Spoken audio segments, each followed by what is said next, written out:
சீரற்ற வானிலையினால் சுமார் 3500 பேர் பாதிப்பு. நாட்டின் 11 மாவட்டங்களுக்கு மண்சரிவு அபாய எச்சரிக்கை. நாளை முதல் மழையின் தாக்கம் குறையும், வானிலை ஆய்வு திணைக்களம் தகவல். பாதிக்கப்பட்ட மக்களை நாமே தேடிச் சென்று சேவையாற்ற வேண்டும், வடக்காளுநர். வசிலோடியது என கூறப்பட்ட மல்பானை வீடு மாணவர்களால் சுற்றி வளைப்பு. திருவள்ளுவர் கலாச்சார மத்திய நிலையம் யாழ் மாநகருக்கு உரித்து.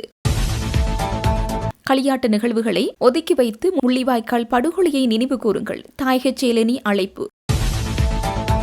கபில சந்திரசேனவின் மரண விசாரணை, சிசிடிவி பதிவுகள் பதிவாகாமையினால் விசாரணையில் மர்மம் நீடிப்பு. குடிவரவு மற்றும் குடியுறவு திணைக்கள அதிகாரி ஒருவர் கைது. திருமுருகண்டி கோவிலின் வருமானம் முல்லைத்தீவின் அபிவிருத்திக்கே பயன்படுத்தப்பட வேண்டும், சத்தியலிங்கம் எம்பி. டில்வின் சில்வாவை உடனடியாக கைது செய்க, ஜனாதிபதி விசேட விசாரணை ஆணைக்குழுவில் புதிய மக்கள் முன்னணி முறைப்பாடு. வவுனியாவில் பிக்மி முச்சக்கர வண்டிக்கு தடை, தனியார் விடுதி நிர்வாகத்திற்கு சாரதிகள் அச்சுறுத்தல். தமிழக தேர்தலில் முறையற்ற வாக்குப்பதிவு, இலங்கையர் உட்பட 3 எதிராக வழக்கு. மழையையும் மீறி உழைப்பு, எதிர்பாராத குளவித் தாக்குதல். ஸ்டாலின் போல விஜயம் கடிதம் எழுதுகிறார், பேச்சுவார்த்தைக்கு நாங்கள் தயார், சுப்பிரமணியம்.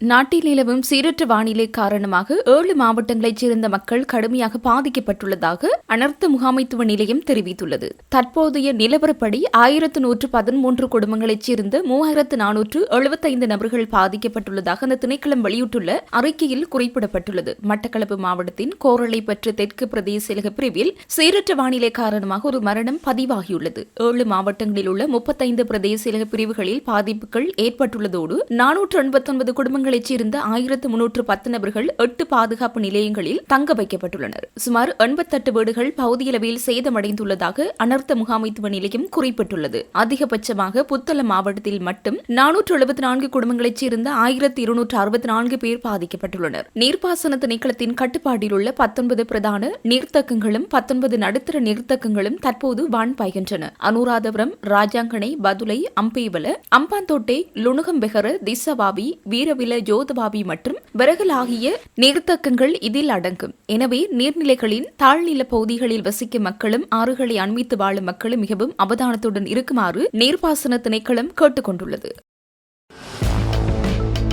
நாட்டில் தற்போது நிலவி வரும் கடும் மழையுடனான காலநிலை காரணமாக 11 மாவட்டங்களுக்கு 1ஆம் மற்றும் 2ஆம் கட்ட மண்சரிவு அபாய எச்சரிக்கை விடுக்கப்பட்டுள்ளது. இந்த எச்சரிக்கை நாளை காலை 9 மணி வரை அமலில் இருக்கும் என தேசிய கட்டட ஆராய்ச்சி நிறுவனம் தெரிவித்துள்ளது. இதன்படி காலி, ரத்தினபுரி மற்றும் களுத்துறை மாவட்டங்களின் சில பகுதிகளுக்கு 2ஆம் கட்ட மண்சரிவு அபாய எச்சரிக்கை அறிவிக்கப்பட்டுள்ளது.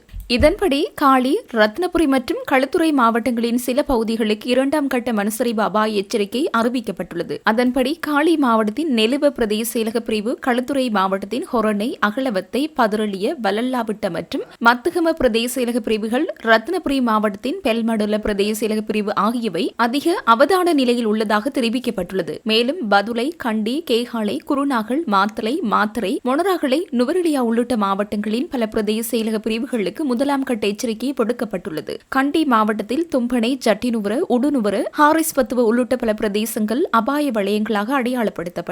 அதேபோல் கேகாலை மாவட்டத்தின் அரநாயக்க, மாவனெல்லை, ரம்பக்கணை உள்ளிட்ட பகுதிகளும் எச்சரிக்கை வலயங்களாக அறிவிக்கப்பட்டுள்ளன. மேற்குறிப்பிட்ட பகுதிகளில் வசிக்கும் மக்கள் மண்சரிவு அறிகுறியிலான நிலப்பிளவுகள், மரங்கள் சாய்வு, திடீரென நீரோட்ட மாற்றங்கள் போன்றவை தென்பட்டால் உடனடியாக பாதுகாப்பான இடங்களுக்கு செல்லுமாறு தேசிய கட்டட ஆராய்ச்சி நிறுவனம் அறிவுறுத்தியுள்ளது.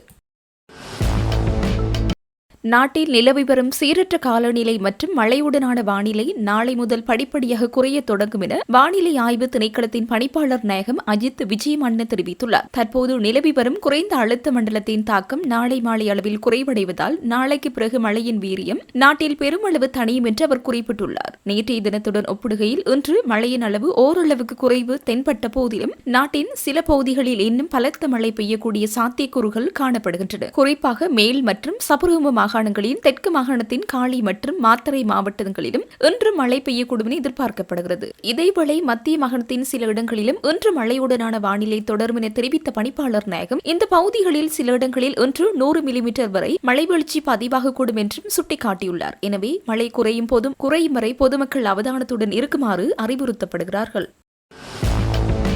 பல்கலைக்கழகங்கள் ஊடாக உரிமையாளர் எவருமற்ற சொத்தென கூறப்படும் மல்வானியில் அமைந்துள்ள காணி மற்றும் வீட்டை பல்கலைக்கழகங்கள் உள்ளிட்ட பொதுமக்களின் பயன்பாட்டிற்காக கையளிக்குமாறு கோரி அனைத்து பல்கலைக்கழக மாணவர் ஒன்றியம் இன்று குறித்த வீட்டை சுற்றி வளைத்து போராட்டம் ஒன்றை முன்னெடுத்துள்ளது. தற்போதைய அரசாங்கம் ஆட்சிக்கு வரும்போது வழங்கிய மக்களிடமிருந்து திருடப்பட்ட சொத்துக்களை மீண்டும் மக்களிடமே ஒப்படைப்போம் என்ற வாக்குறுதியை நினைவூட்டி மாணவர்கள் இந்த போராட்டத்தில் ஈடுபட்டனர். இடவசதி குறைவாக உள்ள பல்கலைக்கழகங்களின் பயன்பாட்டிற்கும் பொதுமக்களின் தேவைக்கும் இந்த சொத்தை பயன்படுத்துமாறு அவர்கள் வலியுறுத்தியுள்ளனர். சுமார் 15 ஏக்கர் நிலப்பரப்பில் அமைந்துள்ள இந்த வீட்டிற்கு தமக்கும் எவ்வித சம்பந்தமும் இல்லை என முன்னாள் அமைச்சர் பசில் ராஜபக்ச தமது சட்டத்திறனிகள் ஊடாக நீதிமன்றத்திற்கு அறிவித்திருந்தார். இதையடுத்து இந்த சொத்து நீதி அமைச்சின் கீழ் கொண்டுவரப்பட்டது. பின்னர் குறித்த காணியையும் வீட்டையும் ஏலத்தில் விற்பனை செய்யுமாறு இடது வசதி குறைவாக உள்ள பல்கலைக்கழகங்கள் சுமார் 15 ஏக்கர் நிலப்பரப்பில் அமைந்துள்ள இந்த வீட்டிற்கும் தமக்கும் எவ்வித சம்பந்தமும் இல்லை என முன்னாள் அமைச்சர் பசில் ராஜபக்ச தமது சட்டத்திறனிகள் ஊடாக நீதிமன்றத்திற்கு அறிவித்திருந்தார். இதையடுத்து இந்த சொத்து நிதியமைச்சின் கீழ் கொண்டுவரப்பட்டது. பின்னர் குறித்த காணியையும் வீட்டையும் கடந்த அறகலைய போராட்ட காலத்தில் ஒரு குழுவினரால் இந்த வீடு தீ வைக்கப்பட்டதுடன் இதனால் வீட்டின் ஒரு பகுதி சேதமடைந்திருந்தது. ஆரம்பத்தில் இங்கு சர்வதேச நீதிபதிகள் ஆராய்ச்சி மற்றும் பயிற்சி நிலையத்தை ஆரம்பிக்க திட்டமிடப்பட்டிருந்த போதிலும் நீண்ட காலமாக திட்டம் நடைமுறைப்படுத்தப்படவில்லை. இந்த சூழலிலேயே உரிமையாளர் இல்லாத இந்த சொத்தை மாணவர்களின் கல்வி மற்றும் பொதுநல சேவைகளுக்கு வழங்குமாறு அனைத்து பல்கலைக்கழக மாணவர் ஒன்றியம் கோரிக்கை விடுத்துள்ளது. பாதிக்கப்பட்ட மக்கள் தங்களின் தேவைகளுக்காக எங்களை நாடி வர தேவையில்லை. நாமே அவர்களை நாடிச் சென்று சேவையாற்ற வேண்டும். அப்படி அவர்கள் தங்களது தேவைகளுக்காக அரசு அலுவலகங்களுக்கு வந்தாலும் ஒரு தடவை மட்டுமே வர வேண்டும். அவர்கள் மீண்டும் அலைக்கழிக்கப்படாதவாறு அவர்களின் தேவைகளை நாம் முழுமையாக நிறைவேற்றிக் கொடுக்க வேண்டும் என வடக்கு மாகாண ஆளுநர் வேதநாயகன் தெரிவித்தார். முல்லைத்தீவு மாவட்டத்தில் ஒட்டிச்சுட்டான் பிரதேச செயலாளர் பிரிவில் அமைக்கப்பட்டுள்ள சமூக பராமரிப்பு நிலையத்தை உத்தியபூர்வமாக திறந்து வைத்து உரையாற்றிய போதே ஆளுநர் மேற்கண்டவாறு குறிப்பிட்டார். இந்த திறப்பு விழாவில் இலங்கைக்கான ஆஸ்திரேலிய உயர்ஸ்தானிகர் மத்தியூ டக்வர்த் விசேட அதிதியாக கலந்து கொண்டார்.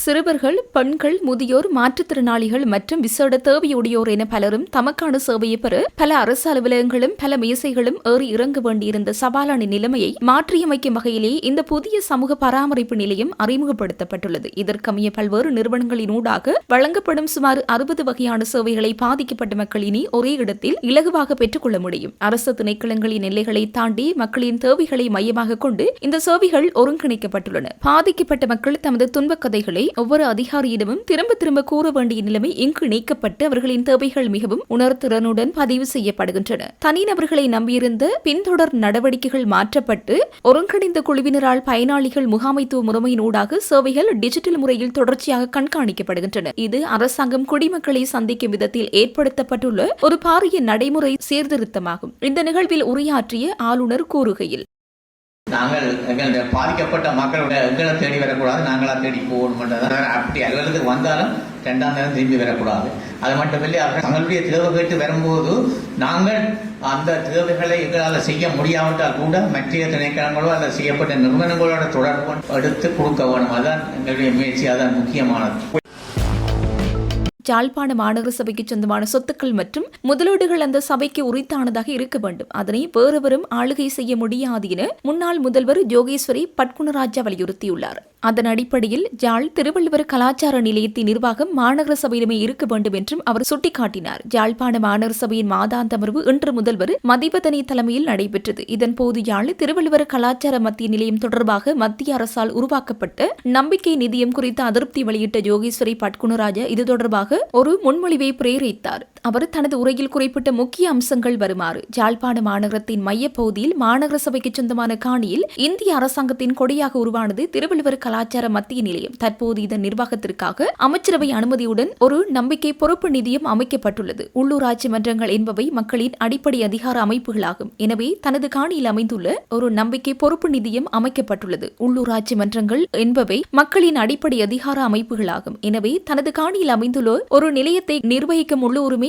மாநகர சபையிடமே இருக்க வேண்டும். மத்திய அரசின் புத்த சாசன மற்றும் கலாச்சார அமைப்பு இதன் நிர்வாகத்தை தன்வசம் வைத்திருக்க முயல்வது இலங்கையின் அதிகார பரவலாக்கல் கோட்பாட்டிற்கும் உள்ளூராட்சி தன்னாதிக்கத்திற்கு முற்றிலும் முரணானது. இந்த பிரம்மாண்ட நிலையத்தை நிர்வகிக்க தேவையான பாரிய நிதி வசதி மாநகர சபையிடம் இல்லை என்பது கசப்பான யதார்த்தம். இந்த நிதி பலவீனத்தை சாதகமாக பயன்படுத்தி கூட்டு நிர்வாகம் என்ற போர்வையில் மத்திய அரசு உள்ளே நுழைந்துள்ளது. நிர்வாக குழுவில் மாநகர முதல்வர் மற்றும் ஆணையாளர் உள்ளடக்கப்பட்டிருந்தாலும் தீர்மானம் எடுக்கும் அதிகாரம் கொண்ட உறுப்பினர்களில் மத்திய அரசின் பிரதிநிதிகளே பெரும்பான்மையாக உள்ளனர். இதன் மூலம் கொழும்பு அதிகார வர்க்கமே எமது சொத்தின் மீது முடிவெடுக்கும் நிலை உருவாகியுள்ளது. தற்போதைய சூழலில் கூட்டு நிர்வாகம் தவிர்க்க முடியாதது என்றாலும் பின்வரும் மாற்றங்கள் அவசியமானவை. காணியின் உரிமையாளர் என்ற அடிப்படையில் நிர்வாக குழுவில் மாநகர சபைக்கு சார்பான பிரதிநிதிகளின் எண்ணிக்கை அதிகரிக்கப்பட வேண்டும். இந்த மையம் வருமானம் ஈட்டும் சுயசார்பு நிலையை அடையும் போது அதன் முழுமையான நிர்வாகத்தை மாநகர சபையிடம் ஒப்படைப்பதற்கான சட்டப்பூர்வமான ஏற்பாடுகள் இப்போதே செய்யப்பட வேண்டும். இம்மையத்தின் மூலம் ஈட்டப்படும் வருமானம் மாநகர சபையின் ஒப்புதலுடன் உள்ளூர் மக்களின் கலாச்சார மேம்பாட்டிற்காக மட்டுமே பயன்படுத்தப்படுவதை உறுதி செய்ய வேண்டும்.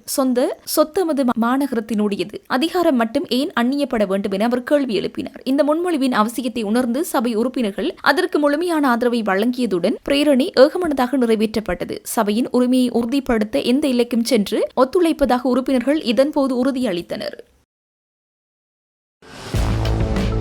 இலங்கையின் கடற்றொழில் அமைச்சினால் முன்னெடுக்கப்பட உள்ள நவீன தொழில்நுட்ப மற்றும் புத்தாக்க திட்டங்களுக்கு தேவையான அனைத்து ஒத்துழைப்புகளையும் ஜப்பான் வழங்கும் என இலங்கைக்கான ஜப்பான் தூதுவர் இசோமாட்டா அகியோ தெரிவித்துள்ளார். ஜப்பான் தூதுவரின் விசேட அழைப்பின் பேரில் கடற்றொழில், நீரியல் மற்றும் கடல் வளங்கள் அமைச்சர் ராமலிங்கம் சந்திரசேகர் தூதுவரின் உத்தியபூர்வ பதிவிடத்திற்கு விஜயம் செய்தார். இந்த சந்திப்பின் போது இரு தரப்பினருக்கும் இடையில் சிநேகபூர்வ கலந்துரையாடல் இடம்பெற்றதுடன் அமைச்சர் ஜப்பான் தூதுவருடன் ராபோசனத்திலும் கலந்து கொண்டார். கலந்துரையாடப்பட்ட முக்கிய விடயங்கள் இந்த சந்திப்பின் போது பின்வரும் முக்கிய விடயங்கள் குறித்து விரிவாக ஆராயப்பட்டது. ஜப்பான் அரசாங்கத்தினால் இலங்கைக்கு வழங்கப்பட்டு வரும் நிதியுதவி திட்டங்கள் மற்றும் அவற்றை மேலும் வலுப்படுத்துவது குறித்து அமைச்சர் விளக்கமளித்தார். கடற்றொழில் அமைச்சர் எதிர்கால இலக்குகள் மற்றும் இலங்கையின் கடல் வளங்களை வினைத்திறனாக பயன்படுத்துவதற்கான திட்டங்கள் குறித்து அமைச்சர் தூதுவரிடம் எடுத்துரைத்தார். கடற்றொழில் துறையில் ஜப்பான் பெற்றுள்ள நவீன தொழில்நுட்ப முன்னேற்றங்களை இலங்கையிலும் அறிமுகப்படுத்துவது தொடர்பிலும் கவனம் செலுத்தப்பட்டது. ஜப்பான் தூதுவரின் உறுதிமொழி அமைச்சரின் விளக்கங்களை கேட்டறிந்த ஜப்பான் தூதுவர் இலங்கையின் கடற்றொழில் துறையை நவீனமயப்படுத்துவதற்கும் புதிய புத்தாக்க திட்டங்களை செயற்படுத்துவதற்கும் ஜப்பான் அரசாங்கம் எப்போதும் தயாராக இருப்பதாகவும் அதற்கான முழுமையான ஒத்துழைப்புகள் வழங்கப்படும் என்றும் உறுதியளித்தார். இலங்கை மற்றும் ஜப்பான் நாடுகளுக்கு இடையிலான நீண்டகால நட்புறவை மேலும் வலுப்படுத்தும் நோக்கில் இந்த சந்திப்பு அமைந்திருந்தது குறிப்பிடத்தக்கது. இதன்போது அமைச்சின் செயலாளர் கலாநிதி பி.கே. கோலித கமல் ஜினதாச, அமைச்சரின் பிரத்யேக செயலாளர் ஸ்ரீதரன் பூலோகராஜா, அமைச்சரின் இணைப்புச் செயலாளர் கேஷன் மதுசங்க ஆகியோரும் உடனிருந்தனர். திருமுறைகண்டி கோவிலின் வருமானம் முல்லைத்தீவு மாவட்டத்தின் அபிவிருத்திக்கு பயன்படுத்தப்பட வேண்டும் என இலங்கை தமிழரசு கட்சியின் வன்னி மாவட்ட பாராளுமன்ற உறுப்பினர் மருத்துவர் சத்தியலிங்கம் அவர்கள் தெரிவித்தார். ஒட்டிச்சோட்டான் பிரதேச அபிவிருத்தி குழு கூட்டம் இன்று இடம்பெற்றது. இதன்போது கலந்து கொண்டு அவர் இவ்வாறு தெரிவித்தார். அவர் மேலும் தெரிவித்ததாவது, முல்லைத்தீவு மாவட்டத்தின் திருமுருகண்டி கோவிலுக்கு கிடைக்கின்ற வருமானங்கள் அனைத்தும் தற்போதுள்ள பௌத்த சாசன அமைச்சிற்கே செல்கின்றது. குறித்த ஆலயமானது நீதிமன்ற வழக்கில் உள்ள ஒரு ஆலயமாகும். வருடாந்தம் பல மில்லியன் ரூபாய்கள் இவ்வாலயத்திற்கு வருமானம் கிடைக்கின்றது. அவ்வாறு கிடைக்கப்பெறும் வருமானங்கள் பௌத்த சாசன அமைச்சிற்கு செல்வதுடன் அவை மீண்டும் வடக்கு மாகாணத்தின் அபிவிருத்திக்கு கூட திரும்பி வருவதில்லை. குறித்த ஆலயத்தின் மூலம் வருமானமாக பெறப்பட்ட பணமானது வெவ்வேறு தேவைகளுக்கு வடக்கு மாகாணத்திற்கு வெளியே பயன்படுத்தப்படும் நிலை காணப்படுகிறது. அவ்வாறு இல்லாமல் குறித்த ஆலயத்தின் மூலம் வருமானமாக பெறப்படுகின்ற பணமானது முல்லைத்தீவு மாவட்டத்தின் அபிவிருத்திக்கு பயன்படுத்தப்பட வேண்டும். குறிப்பாக முல்லைத்தீவு மாவட்டத்தில் காணப்படும் பொதுக்குடியிருப்பு பிரதேச சபை உள்ளிட்ட உள்ளூராட்சி சபைகள் மிகவும் வருமானம் குறைந்த சபைகளாகும். அவற்றின் அபிவிருத்தி சார் செயற்பாடுகளுக்கு இப்பணம் பயன்படுத்தப்பட வேண்டும். மேலும் மாவட்டத்தில் வேறு அபிவிருத்தி சார்ந்த செயற்பாடுகளுக்கு அதனை பயன்படுத்தலாம். அதனை இந்த சபை இன்று தீர்மானமாக நிறைவேற்ற வேண்டும். அத்துடன் ஒட்டுச்சுட்டான் பிரதேசத்திற்கான தனி பிரேரணையை அமைக்க வேண்டும் என பலரும் கடந்த காலங்களில் பேசியிருந்தனர். இது தொடர்பில் பாராளுமன்றத்தில் விசேட உரையொன்றின் மூலம் குறித்த கோரிக்கையினை அரசாங்கத்திற்கு முன்வைத்திருந்தேன். இந்த பிரதேச அபிவிருத்தி குழுவின் தலைவரும் இப்பகுதியைச் சேர்ந்தவர் எனும் வகையில் குறித்த விடயத்தை இன்றைய கூட்டத்தின் தீர்மானமாக நிறைவேற்றி அவருக்கு முன்னிலைப்படுத்துவதுடன் அரசாங்கத்திற்கு அனுப்பி வைப்போம். இது தொடர்பில் விசேட கரிசனை எடுத்து செயற்படுமாறு தலைவரை கேட்டுக் கொள்கின்றேன். அத்தோடு அண்மையில் காணி அமைச்சர் கே.டி. லால்காந்த கலந்து கொண்டு வன்னி மாவட்டத்திற்கான கூட்டம் ஒன்றில் அவரால் தெரிவிக்கப்பட்டதற்கு அமைவாக அரசு திணைக்களங்களால் ஆக்கிரமிக்கப்பட்டுள்ள பொதுமக்கள் அல்லது தனியாருக்கு சொந்தமான காணிகளுக்கு அதற்குரிய ஏதேனும் ஆவணங்கள் இருப்பின் அவற்றை கிராம சேவையாளர் ஊடாக பிரதேச செயலாளருக்கு வழங்கி அவற்றின் தொகுப்பினை மாவட்ட அபிவிருத்தி குழுவிற்கு காணி விடுவிப்புக்கான முன்மொழிவாக வழங்க வேண்டும் என தீர்மானத்தையும் இக்கூட்டத்தில் முன்மொழிகிறேன் என்று தெரிவித்தார். தமிழினத்தின் வழி சுமந்த பேரவள நினைவு வாரம் அனுஷ்டிக்கப்படும் இந்த வாரத்தில் களியாட்ட நிகழ்வுகளை ஒதுக்கி வைத்து முள்ளிவாய்க்காலில் படுகொலையான மக்களுக்கு உணர்வுடன் அஞ்சலிக்க மக்கள் முன்வர வேண்டும் என தாயக செயலணி அழைப்பு விடுத்துள்ளது. ஜாழ் ஊடக அமையத்தில் இன்று நடைபெற்ற ஊடக சந்திப்பில் இவ்வாறு அழைப்பு விடுத்த தாயக செயலணி மேலும் கூறுகையில், தமிழின தாயகத்தினுடைய உணர்வெழுச்சியுடன் கூடிய மாதமாக இந்த மே மாதம் அமைந்திருக்கின்றது. அந்த வகையிலே மே மாதம் 12ஆம் தேதி தொடக்கம் 18ஆம் தேதி வரையான காலப்பகுதியினை தமிழினத்தின் வலி சுமந்த மாதமாக முள்ளிவாய்க்கால் பேரவல நினைவு வாரமாக தமிழர் தாயகமெங்கும் புலம்பெயர் தேசமெங்கும் கடைப்பிடிக்கப்பட்டு வருகின்ற ஒரு உணர்ச்சிபூர்வமான வாரமாகவும் ஆன்மார்த்த இடங்களுக்குரிய வாரமாகவும் அமைந்திருக்கின்றது. அந்த வகையிலே இந்த மாதத்திலே அல்லது இந்த வாரத்திலே, மாதத்தின் கூடிய வாரத்திலே தாயகமெங்கும் எங்களுடைய உணர்வினையும் வலியையும் நினைவு கூர்ந்து எமது எதிர்கால சந்ததியினருக்கு நாங்கள் இந்த முள்ளிவாய்க்கால் பேரனர்த்தத்தினூடாக பட்டினிச்சாவினையும் எமது உரிமைகளையும் உடைமைகளையும் உயிர்களையும் இழந்த வலியினை எடுத்துரைக்கும் விதமாக வருடந்தோறும் இந்த முள்ளிவாய்க்கால் அவல நினைவு வாரம் கடைபிடிக்கப்பட்டு வருகின்றது. அந்த வகையிலே தமிழ் பேசும் மக்களாகிய நாங்கள் ஒவ்வொருவரும் இனத்தினுடைய உணர்வினோடும் இந்த எழுச்சியினோடும் நாங்கள் மனதார ஒருமித்து பயணிக்க வேண்டும்.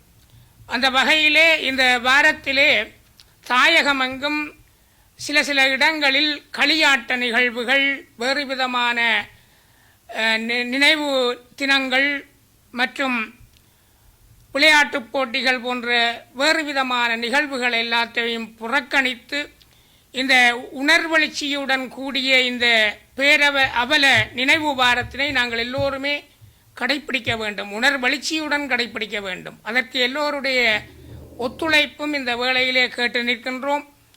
உண்மையிலேயே எங்களுடைய உணர்வும் உரிமையும் என்றும் இன்றியமையாதது, காலத்தினாலும் அதனை அழிக்க முடியாது. நாங்கள் இவ்வளவு தூரம் இந்த பேரவல பட்டினிச்சாவிலிருந்தும் பேரவல உயிர் தியாகங்களின் பின்பும் நாங்கள் எழுந்து நிற்கின்றோம் என்றால் அது இறைவனுடைய கிருபையும் எங்களுடைய கர்மாவினுடைய செயற்பாடும். எங்களுடைய இந்த தாயகமெங்கும் இந்த முள்ளிவாய்க்கால் நினைவு மட்டுமல்ல, அதற்கு முன்னரும் இந்த தாயகத்திலே தங்களுடைய இன்னுயிர்களை தியாகம் செய்த ஆன்மாக்களினுடைய இந்த வலியும் துயரமும் எங்களிடத்தே நின்று இந்த ஆன்மாவினுடைய செயற்பாடுதான் எங்களை இன்றைக்கும் கர்மாவினுடைய வினை பொருட்டு எங்களை இயக்குகின்றது.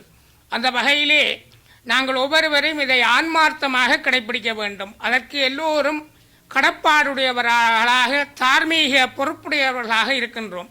அதற்கு எல்லோரிடமும் மாணவர் அமைப்புகள், மதத் தலைவர்கள், பாராளுமன்ற உறுப்பினர்கள், அரசியல் பிரமுகர்கள், உள்ளூராட்சி மன்ற பிரதிநிதிகள், சிவில் அமைப்புகளுடைய பிரதிநிதிகள், மனித உரிமை செயற்பாட்டாளர்கள், பொதுமக்கள், வர்த்தக பிரமுகர்கள், இன்னும் ஊடக நண்பர்கள் எல்லோருமாக இந்த உணர்வோடு ஒன்றித்து பயணிக்க வேண்டும் என்று இந்த வேளையிலே தாயக செயலணி மூலமாகவும் மதகுருமார்கள் சார்பாகவும் ஏனைய பிரமுகர்கள் சார்பாகவும் மிகவும் தயவாக கேட்டு நிற்கின்றோம். உண்மையிலேயே இந்த வாரத்திலே நாங்கள் எதிர்கால சந்ததியினருக்கு இந்த வாரத்தினை எடுத்துச் சொல்வதன் மூலம் எங்களுடைய அவலங்கள் வரலாறாக அந்த இனிவரும் காலங்களில் இருக்கின்ற எதிர்கால சந்ததியினருக்கு எடுத்துரைக்க முடியும் என்பதையும் இந்த வேளையிலே நாங்கள் தார்மீக பொறுப்புடையவர்களாக இருக்கின்றோம் என்பதையும் இவ்வேளையிலே தெரிவித்துக் கொள்ளுகின்றோம். தொடர்ந்து இங்கே தாயக செயலணி மூலமாக ஒரு ஊடக அறிக்கை ஒன்று நாங்கள் பிரஸ்தாபிக்கின்றோம். இதனை எல்லோரும் ஏற்றுக்கொண்டு எங்களுடைய உணர்வுகளையும் எங்களுடைய எழுச்சிகளையும் இந்த வாரத்திலே கடைப்பிடித்து அந்த உயிர் சுமந்த அல்லது பட்டினிச்சாவை எதிர்கொண்ட எங்களுடைய உறவுகளினுடைய அந்த உணர்வுகளுக்கு மதிப்பளிப்போம் என்று இந்த வேளையிலே கேட்டுக்கொள்ளுகின்றேன். தொடர்ந்து இங்கே தாயக செயலணி மூலமாக வழங்கப்பட்டிருக்கின்ற இந்த ஊடக அறிக்கையை இப்போது நான் வாசித்து கொள்கின்றேன். தாயக செயலணி தமிழினத்தின் வலி சுமந்த மாதத்தின் முள்ளிவாய்க்கால் பேரவல நினைவு வாரம் கடைப்பிடிப்பு. ஊடக அறிக்கை 14/5/2026 இன்றைய தினம்.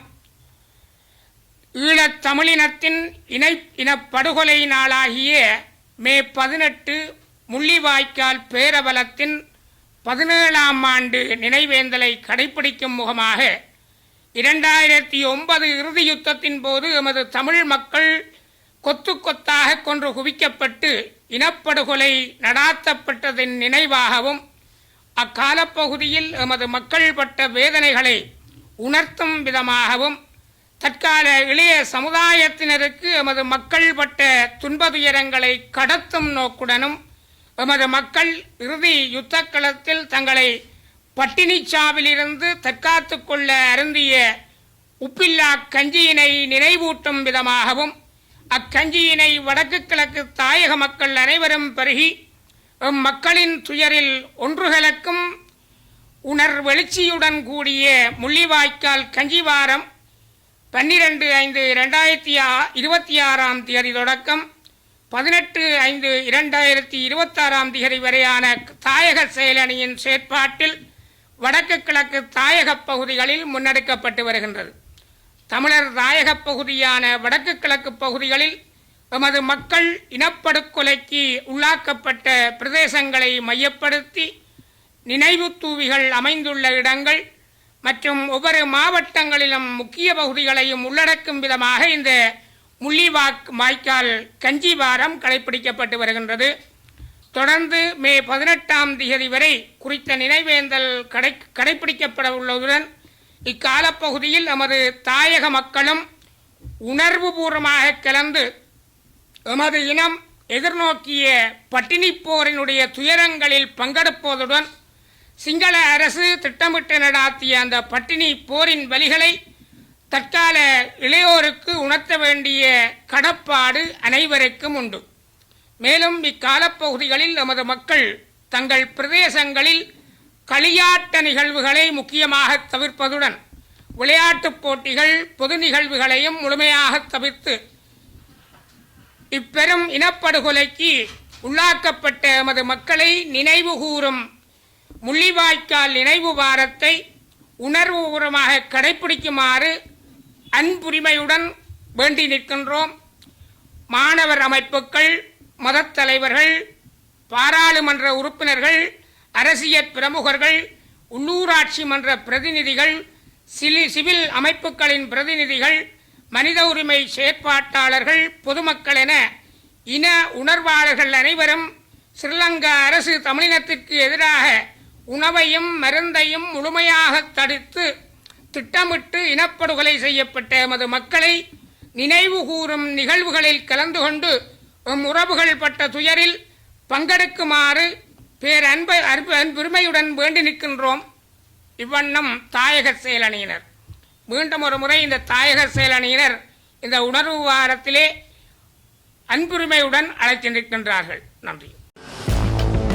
நிலக்கரி கொடுக்கல் வாங்கல் தொடர்பான ஜனாதிபதி விசேட விசாரணை ஆணைக்குழு மற்றும் நீதிபதிகளை அவமதிக்கும் வகையில் கருத்து வெளியிட்டு ஜேவிபி டெல்வின் சில்வாவை உடனடியாக கைது செய்து சட்டத்தை நிலைநாட்டுமாறு வலியுறுத்தி புதிய மக்கள் முன்னணியினால் நிலக்கரி தொடர்பான முழு அதிகாரங்களுடன் கூடிய ஜனாதிபதி விசேட விசாரணை ஆணைக்குழுவில் இன்று முறைப்பாடு ஒன்று கையளிக்கப்பட்டது. கொழும்பு 12 நீதிமன்ற கட்டட தொகுதியில் அமைந்துள்ள நிலக்கரி தொடர்பான முழு அதிகாரங்களுடன் கூடிய ஜனாதிபதி விசேட விசாரணை ஆணைக்குழுவின் தலைவரிடம் புதிய மக்கள் முன்னணியின் தலைவர் சுகேஸ்வர பண்டாரவினால் முறைப்பாட்டு மகஜர் கையளிக்கப்பட்டது. ஆணைக்குழுவில் இந்த முறைப்பாட்டை புதிய மக்கள் முன்னணியின் தலைவர் சுகீஸ்வர பண்டாரவுடன் கட்சியின் கொழும்பு மாவட்ட செயலாளர் விகும் கிட்ஸ்ரீ, ஹோமகம தொகுதி அமைப்பாளர் நிஷோன் இந்திக்க, பொருளை தொகுதி அமைப்பாளர் குஷான் மதநாயக்கா மற்றும் கட்சியின் செயற்பாட்டாளர் ரொமாஷ் ஷாலிந்த் ஆகியோர் கையளித்துள்ளனர்.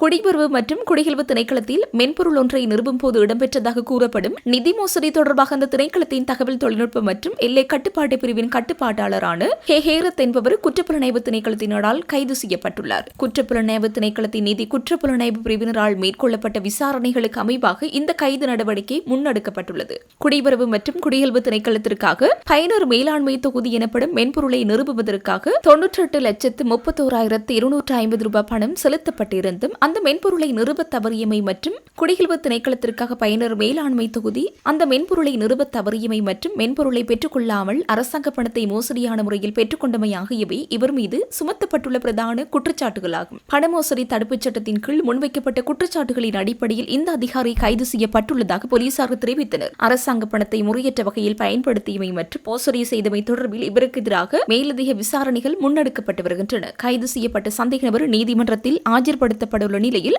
குற்றப்புலனாய்வு திணைக்களம் இச்சம்பவம் குறித்து மேலதிக விசாரணைகளை மேற்கொண்டு வருகின்றது.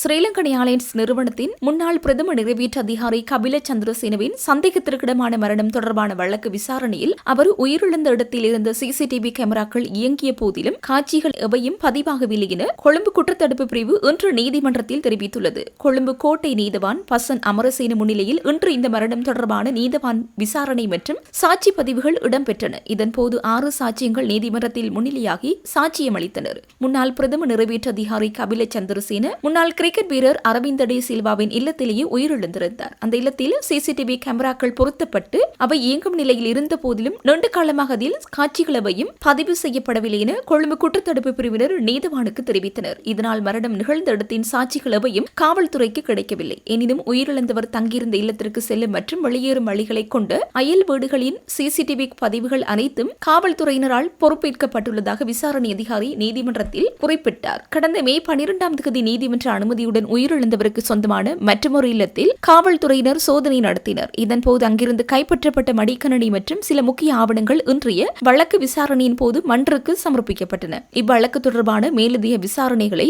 கொழும்பு குற்றத்தடுப்பு பிரிவினர் முன்னெடுத்து வருகின்றனர். வவுனியா புகையிரத நிலைய வீதியில் அமைந்துள்ள தனியார் விடுதியொன்றில் தங்கியிருந்த சுற்றுலா பயணிகள் போக்குவரத்துக்காக பிக்மி செயல ஊடாக முச்சக்கர வண்டியொன்றை முன்பதிவு செய்ததை அடுத்து அங்கு பதற்றமான சூழல் நிலவியுள்ளது. குறித்த விடுதியில் தங்கியிருந்த பயணிகள் தமது பயண தேவைகளுக்காக நவீன செயலியான பிக்மி மூலம் முச்சக்கர வண்டியொன்றினை அழைத்துள்ளனர். இதையடுத்து அப்போதில் உள்ள முச்சக்கர வண்டி தரைப்படத்தில் வழமையாக சேவையில் ஈடுபடும் சாரதிகள் குறித்த இடத்திற்கு வந்து கடும் எதிர்ப்பினை வெளியிட்டுள்ளனர். இதனை அறிந்த அப்போதில் உள்ள முச்சக்கர வண்டி தரைப்படத்தில் வழமையாக சேவையில் ஈடுபடும் சாரதிகள் குறித்த இடத்திற்கு வந்து கடும் எதிர்ப்பினை வெளியிட்டுள்ளனர். தமது தரைப்பிட பகுதியில் வெளிபாரி முச்சக்கர வண்டிகள் அல்லது செயலி மூலமான சேவைகளை அனுமதிக்க முடியாது என கூறி சாரதிகள் விடுதி நிர்வாகத்தினருடன் கடுமையான வாய்த்தர்க்கத்தில் ஈடுபட்டுள்ளனர். இதன்போது விடுதி நிர்வாகத்தினருக்கு அவர்கள் அச்சுறுத்தல் விடுத்ததாகவும் கூறப்படுகிறது. நவீன செயலியான பிக்மி மூலம் முச்சக்கர வண்டி ஒன்றினை அழைத்துள்ளனர். இதனை அறிந்த அப்பகுதியில் உள்ள முச்சக்கர வண்டி தரைப்படத்தில் வழமையாக சேவையில் ஈடுபடும் சாரதிகள் குறித்த இடத்திற்கு வந்து கடும் எதிர்ப்பினை வெளியிட்டுள்ளனர். தமது தரைப்பிட பகுதியில் வெளிபாரி முச்சக்கர வண்டிகள் அல்லது செயலி மூலமான சேவைகளை அனுமதிக்க முடியாது என கூறி சாரதிகள் விடுதி நிர்வாகத்தினருடன் கடுமையான வாய்த்தர்க்கத்தில் ஈடுபட்டுள்ளனர். இதன்போது விடுதி நிர்வாகத்தினருக்கு அவர்கள் அச்சுறுத்தல் விடுத்ததாகவும் கூறப்படுகிறது. எமது பகுதியில் நாம் நீண்ட காலமாக சேவையில் ஈடுபட்டு வருகின்றோம். எமது வாழ்வாதாரத்தை பாதிக்கும் வகையில் இத்தகைய செயலி மூலமான சேவைகளை விடுதிக்குள் அனுமதிக்க கூடாது என தெரிவித்தே இந்த எதிர்ப்பு முன்னெடுக்கப்பட்டுள்ளது. மாவட்டத்தில் மீட்டர் ஒன்றையும் இரவு பகல் என அதிகரித்த கட்டணங்களை முச்சக்கர வண்டி தரைப்படத்தில் இருந்து சேவையில் ஈடுபடுபவர்கள் கோருவதினால் எனவே நவீன தொழில்நுட்பங்களை பயன்படுத்தி இலகுவாகவும் குறைந்த செலவிலும் பயணங்களை மேற்கொள்ள முற்படும் பயணிகளுக்கு இவ்வாறான உள்ளூர் முச்சக்கர வண்டி சாரதிகளின் செயற்பாடுகள் பெரும் அசௌகரியத்தை ஏற்படுத்தியுள்ளன. இது வவுனியாவிற்கு வருகை தரும் பயணிகளின் வருகையை பாதிக்கும் என சமூக ஆர்வலர்கள் கவலை தெரிவிக்கின்றனர். இவ்விடயம் தொடர்பில் உரிய அதிகாரிகள் கவனம் செலுத்தி பயணிகளின் தெரிவு உரிமைக்கு ஏற்ற வகையில் முறையான தீர்வொன்றை பெற்றுத்தர வேண்டும் என விடுதி உரிமையாளர்கள் கோரிக்கை விடுத்துள்ளனர்.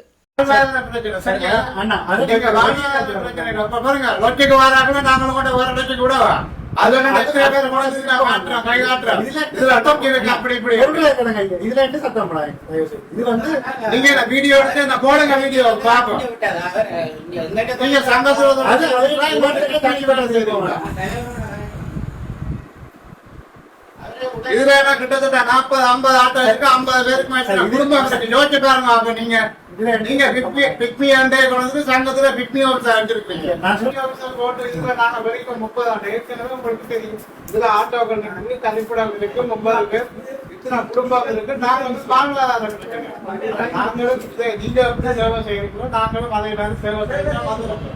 ஆனா நீங்க அப்படி செய்யறது மகா தப்பு. நீங்க எத்தனை வருஷம் நாங்க ஆட்டோ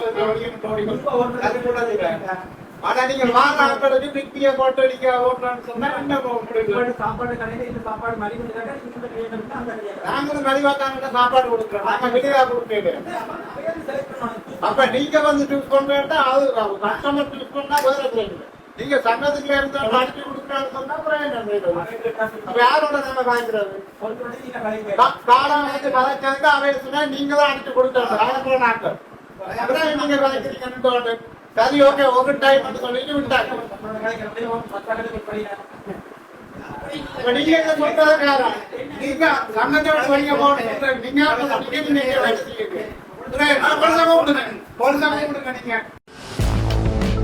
மலையகத்தில் பெய்து வரும் கடும் மழையையும் பொருட்படுத்தாது பொகவந்தலாவ கேர்கஸ்வோல்ட் மேல்பிரிவு தோட்டத்தில் தேயிலை கொழுந்து பறித்துக் கொண்டிருந்த 4 பெண் தொழிலாளர்கள் குளவிக்கொட்டுக்கு லாக்காகியுள்ளனர். காயமடைந்த தொழிலாளர்கள் உடனடியாக பொகவந்தலாவ பிரதேச வைத்தியசாலையில் அனுமதிக்கப்பட்டுள்ளதாக பொகவந்தலாவ போலீசார் தெரிவித்தனர். இச்சம்பவம் இன்று மதியம் 12:30 மணியளவில் இடம்பெற்றுள்ளது. சம்பவம் குறித்து தொழிலாளர்கள் கருத்து தெரிவிக்கையில், தாங்கள் மழையில் கொழுந்து பறித்துக் கொண்டிருந்த போது தேயிலை செடியின் அடியிலிருந்து குளவிக்கொட்டு கலைந்து வந்து தங்களை தாக்கியதாக குறிப்பிட்டனர். வைத்தியசாலையில் சிகிச்சை பெற்று வரும் தொழிலாளர்களின் உடல்நிலை குறித்து தற்போது அச்சமடைய தேவையில்லை என வைத்தியசாலை பேச்சாளர் ஒருவர் தெரிவித்துள்ளார். இச்சம்பவம் குறித்து பொகவந்தலாவ போலீசார் மேலதிக விசாரணைகளை மேற்கொண்டு வருகின்றனர்.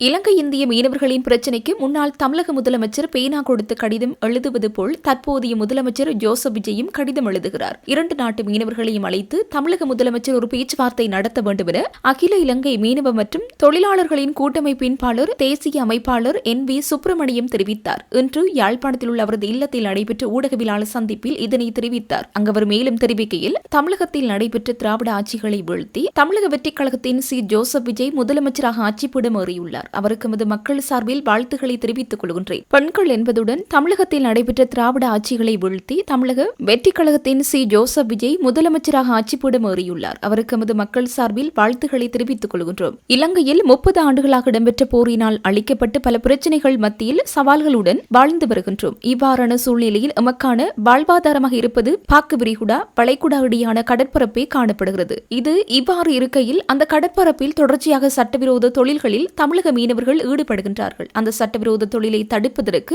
4 தடவை இந்திய மீனவர்களுடன் பேசியிருக்கின்றோம். 4 பேச்சுவார்த்தைகளுக்கு பின்னரும் அந்த பிரச்சினை தீர்க்கப்படவில்லை. இந்த பிரச்சினை குறித்து கடந்த காலத்தில் தமிழக அரசிடம் முறையிட்ட போது அதற்கு முன்னாள் முதலமைச்சர் மு.க. ஸ்டாலின் கையில் எடுக்கும் ஆயுதம் பேனாவை எடுத்து உடனடியாக வெளிவிகார அமைச்சருக்கோ அல்லது மத்திய அரசுக்கோ கடிதம் எழுதுவார். இதனை நம்பி தமிழக மீனவர்களும் ஏமாற்றுவார்கள். அதேபோல் இன்று வந்துள்ள முதலமைச்சர் ஜோசப் விஜயும் அதே போலவே கையில் பேனாவை எடுத்து கடிதத்தை எழுத ஆரம்பித்துள்ளார். அந்த வகையில் வெளிவிகார அமைச்சர் ஜெய்சங்கருக்கும் கடிதம் எழுதியுள்ளார். அந்த கடிதத்தில் அதே வகையில் வெளிவிகார அமைச்சருக்கும் அந்த கடிதத்தில் இலங்கையில் கைது செய்யப்பட்ட தமிழக மீனவர்களை விடுதலை செய்ய நடவடிக்கை எடுக்குமாறும் அவர்களது படகுகளை மீட்குமாறும் கடிதம் எழுதியுள்ளார். இந்த விடயமானது எமக்கு வேதனையை தருகின்றது. தமிழக மீனவர்கள் கைதுக்கு நாங்கள் காரணமில்லை. 2016ஆம் ஆண்டு கார்த்திகை மாதம் தொடக்கம் 8 மாதங்கள் காத்திருந்தோம். அதுவரை எந்த விதமான முன்னேற்றமும் இல்லாத காரணத்தால் 9வது மாதம் வழக்கு தாக்கல் செய்தோம். அதாவது வெளிநாட்டு மீன்பிடி படகுகள் ஒழுங்கு பிரமாணம் தொடர்பான சட்டத்தை நடைமுறைப்படுத்துமாறு கோரி உயர் நீதிமன்றத்தில் வழக்கு தாக்கல் செய்தோம். தமிழக மீனவர்களின் அசமந்த போக்கும் எங்களை தொடர்ச்சியாக ஏமாற்றி வந்ததுமே வழக்கு தாக்கல் செய்தமைக்கான காரணமாக அமைந்தது. அந்த வகையில் நீதிமன்றம் 2018ஆம் ஆண்டு பிறப்பித்த கட்டளையின்படி எல்லை தாண்டி வரும் படகுகளுடன் மீனவர்கள் கைது செய்யப்பட்டவர்களுக்கு தண்டனை வழங்கப்படுகிறது. பழைய அரசுகளின் விடயங்களை எல்லாவற்றையும் கைவிட்டு இப்போது வந்திருக்கின்ற தமிழக முதலமைச்சர் விஜய் இந்த பிரச்சினை குறித்து அலசி ஆராய்ந்து சாதகமான பாதகமான விடயங்களை அறிந்து இதற்கு நல்லதொரு தீர்வை வழங்க வேண்டும் என்று கேட்டுக்கொள்கிறோம். அவரிடம் அன்பாக கேட்க எமக்கு உரிமை இருக்கிறது. அவர் இந்தியாவில் பிறந்தாலும் அவரது புகுந்த வீடு இலங்கை யாழ்ப்பாணமே. அந்த வகையில் அவர் புகுந்த வீட்டுக்கு பெருமையை தேடித்தர வேண்டும். அவர் நல்லதொரு தீர்வினை தருவார் என்ற நம்பிக்கை இருக்கிறது. தமிழக மீனவ பிரதிநிதியான ஜேசுராசா இந்த விடயத்தை கடந்த சில மாதங்களுக்கு முன்னர் தெரிவித்தார். அதாவது கடந்த காலத்தில் பேச்சுவார்த்தை இடம்பெற்றாலும் முழுமையாக கையொப்பம் இடவில்லை என்று கூறினார். சரி, அது ஒரு காரணமாக இருக்குமாக இருந்தால் மீண்டும் நாங்கள் ஒரு பேச்சுவார்த்தைக்கு செல்ல தயாராக இருக்கின்றோம். இந்த புதிய தமிழக அரசானது 2 நாட்டு மீனவர்களையும் வெகு விரைவில் அழைத்து ஒரு புதிய பேச்சுவார்த்தை நடத்துவதற்கு ஏற்பாடு செய்ய வேண்டும். அதற்கு நாங்கள் தயாராக இருக்கின்றோம். அந்த பேச்சுவார்த்தை மூலம் இலங்கை இந்திய மீனவர்கள் பரஸ்பர உறவோடு வாழ முடியும் என்றார். 2024ஆம் ஆண்டு தரம் 5 புலமை பரிசில் பரீட்சை தொடர்பான வழக்கொன்றில் வழங்கப்பட்ட நீதிமன்ற உத்தரவை நிறைவேற்ற தவறியமைக்காக தேசிய கல்வி நிர்வாகத்தின் முன்னாள் பணிப்பாளர் IGS பிரேமதிலக்கவிற்கு உயர் நீதிமன்றம் 6 ஆண்டுகள் கடூழிய சிறை தண்டனை விதித்துள்ளது. அவருக்கு எதிரான குற்றச்சாட்டுகள் நிரூபிக்கப்பட்டதை அடுத்து அவருக்கு 6 ஆண்டுகள் கடூழிய சிறை தண்டனை விதித்து உயர் நீதிமன்றம் இன்று தீர்ப்பளித்துள்ளது. சிறை தண்டனையுடன் மேலதிகமாக 3 மில்லியன் ரூபாய் அபராதமும் விதிக்கப்பட்டுள்ளது. குறித்த அபராத தொகையை செலுத்த தவறினால் மேலும் 1 ஆண்டு சாதாரண சிறை தண்டனை அனுபவிக்க நேரிடும் என தீர்ப்பில் குறிப்பிடப்பட்டுள்ளது. இந்த தீர்ப்பானது நீதியரசர் பிரேத்மி பத்மன் சூரசேன உள்ளிட்ட 3 அடங்கிய உயர் நீதிமன்ற நீதியரசர்கள் குழாமினால் வழங்கப்பட்டுள்ளது. தரம் 5 புலமை பரிசில் பரீட்சை தொடர்பான வழக்கின் போது உயர் நீதிமன்றம் பிறப்பித்த உத்தரவை நடைமுறைப்படுத்த தவறியமைக்காகவே முன்னாள் பணிப்பாளர் பிரேமதிலக்கவிற்கு எதிராக இந்த நீதிமன்ற அவமதிப்பு வழக்கு தாக்கல் செய்யப்பட்டிருந்தமை குறிப்பிடத்தக்கது. தமிழக சட்டசபை தேர்தலில் இந்திய குடியுரிமை இல்லாத இலங்கை, கனடா மற்றும் ஆஸ்திரேலிய பிரஜைகள் 3 வாக்களித்துள்ளமை கண்டறியப்பட்டுள்ளது. தமிழகத்தில் நடந்து முடிந்த சட்டசபை தேர்தலில் வெளிநாட்டு குடியுரிமை பெற்ற 3 வாக்களித்தமை சென்னை விமான நிலையத்தில் வைத்து கண்டறியப்பட்டுள்ளது. தமிழகத்தில் தேர்தல் முடிந்து வெளிநாடுகளுக்கு திரும்ப சென்னை சர்வதேச விமான நிலையத்திற்கு வந்த பயணிகளிடம் குடியுரிமை அதிகாரிகள் சோதனை நடத்தினர். அப்போது அவர்களது கைவிரலில் தேர்தல் மை இருப்பதை கண்டு அதிகாரிகள் சந்தேகமடைந்து விசாரணை நடத்தினர். சென்னை அசோக் நகரைச் சேர்ந்த ஒருவர் 2022இல் கனடாவில் குடியுரிமை பெற்று அங்கு ஐடி துறையில் பணியாற்றி வருகிறார். திருமண நிகழ்விற்காக சென்னை வந்திருந்த அவர் தீநகர் தொகுதியில் வாக்களித்துள்ளார். இதனையடுத்தே கே நகர் போலீசார் அவரை கைது செய்து பிணையில் விடுவித்தனர். விருகம்பாக்கம் பகுதியைச் சேர்ந்த ஆஸ்திரேலிய குடியுரிமை பெற்ற ஒருவர் விருகம்பாக்கம் தொகுதியில் வாக்களித்துவிட்டு திரும்பும் போது சிக்கினார். அவர் மீது விருகம்பாக்கம் போலீசார் வழக்கு பதிவு செய்துள்ளனர். இதேபோல் இலங்கை நாட்டு குடியுரிமை பெற்ற ஒருவரும் பெரம்பூர் சட்டமன்ற தொகுதியில் வாக்களித்தது உறுதி செய்யப்பட்டது. இவர் மீதும் கொடுங்கையூர் போலீசார் வழக்கு பதிவு செய்து விசாரணை நடத்தி வருகின்றனர். வெளிநாட்டு குடியுரிமை பெற்றவுடன்